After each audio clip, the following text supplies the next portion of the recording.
everyone. I'm Hannah Abisan and I'm the reporter number 5 for the problem number 5 and 6. So the problem number, a tourist in Cebu City is using a map where the scale bar indicates that 2 cm represents 500 meters.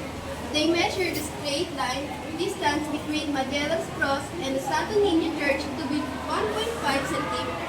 What is the actual distance in meters? So first, we need to find the given. So the scale is 2 centimeters equal to 500 meters.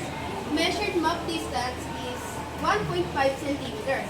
So, ang actual distance ay inyong hinahanap.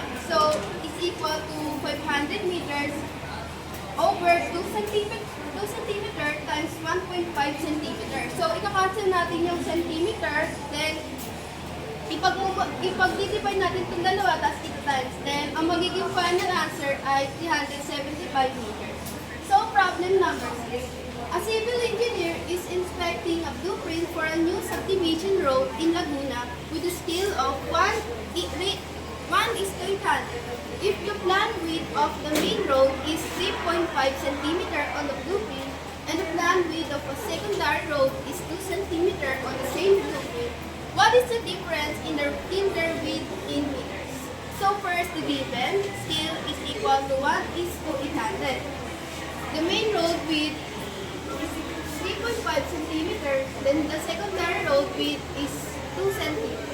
So the solution, we need to find muna sa main road. So 3.5 cm times 800 is equal to 2,800 cm.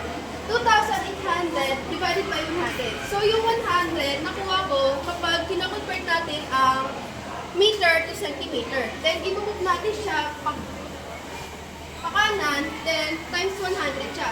So kaya 100 yung nandito. So 2,800 divided by 100 is equal to 28 meters. So sa secondary road naman, 2 cm times 800 is equal to 1,600 centimeters. So 1,600 divided by 100, so ganun ulit sa kanina. So pag pinag-divide mo itong dalawa is 16 meters. So sa difference naman, yung difference alam naman natin na i-minus natin yun. So 28 meters minus 16 meters is equal to 12 meters. So ang final answer ay 12 meters.